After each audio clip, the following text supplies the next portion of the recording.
Welcome to Chillin' 101. We hope this video helps. You'll begin by enabling Stage Manager so you can manage overlapping apps. Make sure your iPad model and iPad OS meet the requirement. This avoids unexpected behavior. If you plan to use an external display, connect it now so layouts appear correctly. The system detects arrangement automatically. Next, open Settings, navigate to Home Screen and Multitasking, and toggle Stage Manager on.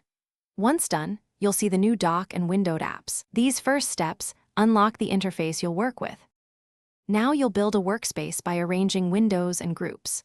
Open an app from the dock or app library, then drag it to the center to create a window you can resize and move.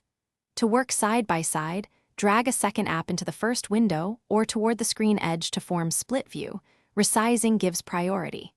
To preserve layouts, drag a window onto a left thumbnail to create a space. That groups apps together. Make sure to test resizing so content scales properly between apps. Finish by refining your layout and learning quick controls. Resize and snap windows into comfortable positions, then create a new space thumbnail to save that arrangement for later use. Make sure to use keyboard shortcuts and trackpad gestures for fast app switching. You can customize these behaviors in settings so your flow stays efficient.